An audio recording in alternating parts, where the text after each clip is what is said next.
Google करा हमने list of snipers, तो उसमें आपका नाम आता है, ठीक है, मतलब वर्ल्ड के 200 स्नाइपर्स में से एक नाम आपका आता है, और आपको जेल भी जाना पड़ा था।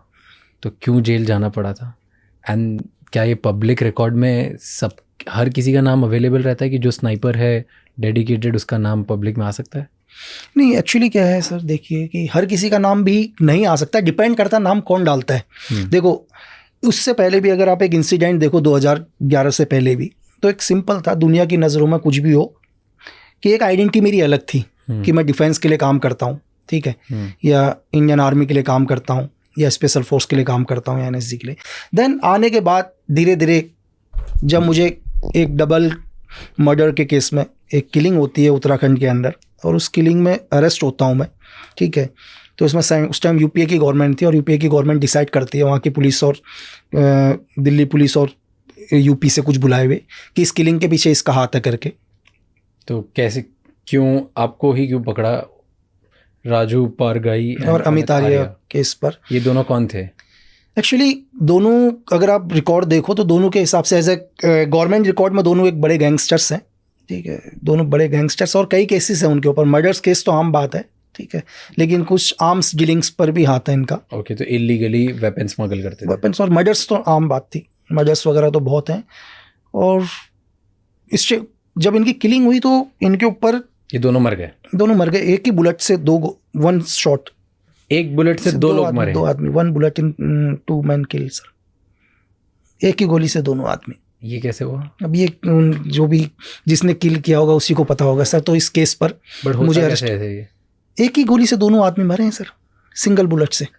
कैसे होता है, मतलब व्हाट इज पॉसिबल? अच्छा, द पीएम एक ही कि जिसने भी मारा है, जिस शूटर्स ने भी मारा है इसको, जिस आदमी ने भी, उसने ऐसा एम लिया कि उसे दोबारा ना मारना पड़े 2 गोली। उसने इस टाइप का डायरेक्शन बनाया है कि वो एंगल लिया है कि एक ही साथ दोनों का हेड जाना चाहिए करके, दोनों के हेड एक साथ एक ही गोली से। और कैसे पॉसिबल है? मान लो अगर ये 2 लोग हैं तो सामने से दोनों नहीं, तो फिर वो एंगल वैसा लेगा ही नहीं ना सर, साइड से रहते। एज ए थ्योरी के हिसाब से, अगर जैसे मैं तो एग्जाम्पल के लिए आप और मैं बैठा हूँ, मैं और आप हैं अभी सामने, एक दूसरे के सामने बैठे हुए, अगर कोई स्नैपर होगा, अगर मेरी थ्योरी के हिसाब से अगर कोई चलता है तो 100% या तो आपके बैक से मुझे मारेगा या मेरे बैक से आपको मारेगा, दाएं बाएं से नहीं मारेगा। ठीक है, क्योंकि एक गोली मारने के बाद तो रीलोड करेगा, तो इतनी देर में मैं रेडी हो जाऊंगा, सेकंड्स के फर्क में।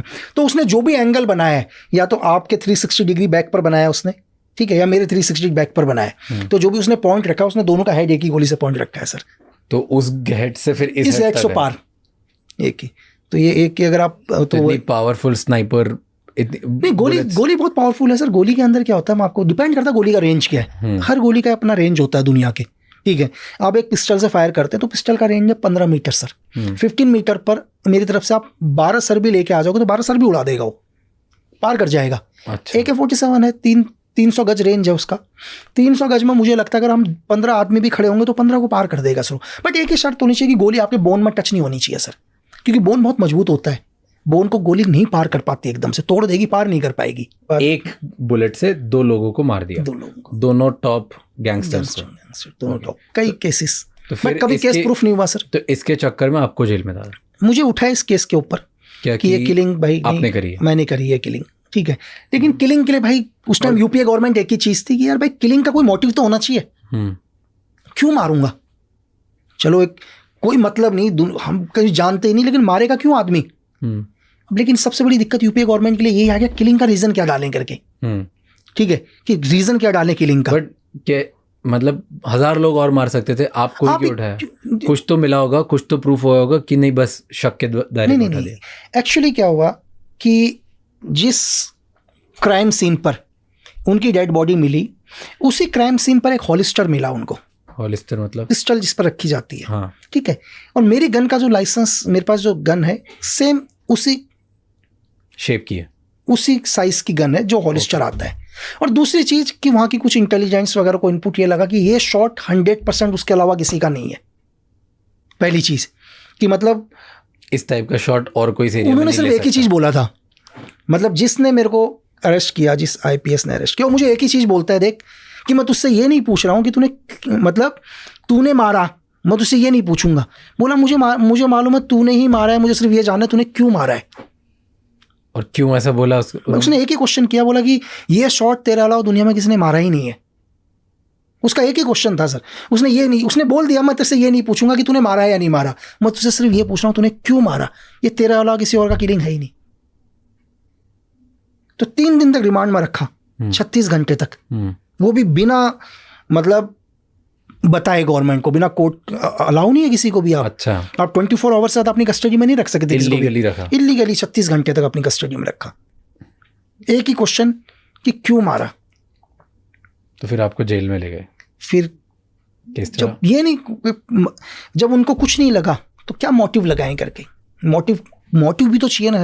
अगर दुनिया के अंदर क्या है सर, 302 क्या है और 304 क्या है, 302 और 304 में क्या फर्क है। अगर कोई जरूरी नहीं कि हर किलिंग 302 ही हो। क्या होता है 302 और 304? 302 क्या है, अभी आप और मैं यहाँ बैठे हैं और मैं एकदम से क्या करता हूँ, अभी आपको ये उठाता हूँ और मार देता हूँ, आपकी डेथ होती है। ये जाएगा, ये कोर्ट में 302 ही लगेगा अभी मेरे ऊपर। जो एक FIR दर्ज होगी, चार्जशीट होगी, वो 302 की ही दर्ज है क्योंकि मेरे कहने से आप मरे हो। लेकिन कोर्ट में ये प्रूफ हो जाएगा कि जब मैं यहाँ पर आपसे पॉडकास्ट करने आया था, मेरा इरादा आपको मारने का नहीं था, मैं तो पॉडकास्ट करने आया था यहाँ पर, ठीक है। तो रैंडमली कुछ ऐसा हुआ कि मुझे गुस्सा आया और मैंने आपको मारा और आप मर गए, तो ये हत्या हुई, लेकिन गैर इरादन हत्या हुई। ओके, मतलब अनइंटेंशनल। मेरा इंटेंशन तो नहीं था ना पहले से, लेकिन यहाँ पर हो गया। तो ये 304 है।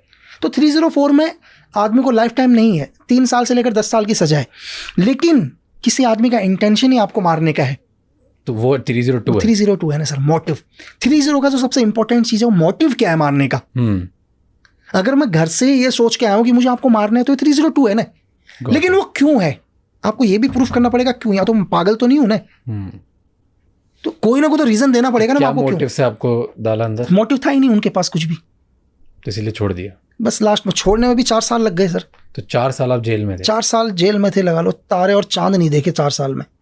और क्या किया आप अंदर जेल में गए? जेल में क्या करेगा आदमी, 6x6 के कमरे में। कैसा होता है, क्या होता है सीन?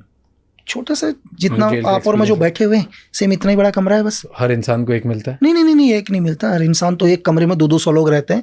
बस कुछ लोगों के लिए खासियत है कि उन्हें एक ही मिलता है, इनको इंसान भी मत दिखाओ। जैसे आपको वो मिला था? बिल्कुल भाई, यूपीए गवर्नमेंट ने बोला इसको आदमी के भी दर्शन मत कराओ, और 11 जिले ट्रांसफर।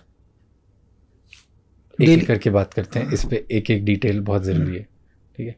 तो आप जेल में गए? जेल में गए और इतना सा रूम में अकेले आप ही थे? 6x6 के कमरे। तो वहाँ पे काला था, मतलब वहाँ पे सनलाइट भी नहीं होती, ऐसा कुछ नहीं होता, कुछ भी नहीं, एक दरवाजा है बस लोहे का। तो ऐसे, और वही बहुत अंदर जाकर, बहुत अंदर, तो वहाँ सनलाइट भी अलाउड नहीं? सनलाइट, वो तो सनलाइट आपको सुबह 7 बजे खोलेंगे वो लोग, 7 बजे खोलने के बाद 2-3 घंटे आपको निकालेंगे, फिर दोबारा अंदर डाल देंगे, बस इतना ही है। तो बाकी लोग पूरे दिन बाहर रहते हैं? बाकी लोग तो बाहर रहते हैं, तो स्पेशल कुछ लोगों के लिए अंदर। तो आपको स्पेशली ऐसे डाला? स्पेशली बिल्कुल 6x6 के कमरे में। ओके। वो भी और हरासमेंट करने के लिए कि नहीं और हरासमेंट करो। कैसे? क्योंकि कोई दोस्त है वो मिलने आने वाला है, एग्जाम्पल के लिए कि मुंबई में अंधेरी में रखा है और अंधेरी में आप ही आ गए मुझसे मिलने के लिए। अब आप भी मुझसे ना मिलने आओ तो इसको एक काम कर दो, इसको गुजरात भेज दो और दूर कर दो, ताकि इससे मिलने वाला भी ना आ पाए कोई हफ्ते में, महीने में एक। और मेंटली टॉर्चर। तो कोई मिलने नहीं आ पाता था आपको? इतनी दूर कहाँ आएगा मिलने के लिए? कहाँ पे थे आप? अलग अलग 11 जेलें ट्रांसफर। 11 जेल। सबसे पहले घर के नज़दीक वाली जेल में नैनीताल जेल, फिर नैनीताल से हल्द्वानी जेल, हल्द्वानी से अल्मोड़ा जेल, अल्मोड़ा से पौड़ी जेल, पौड़ी से टिहरी जेल, टिहरी से फिर देहरादून जेल, फिर हरिद्वार से सर्कल कंटिन्यू घुमाते रहे।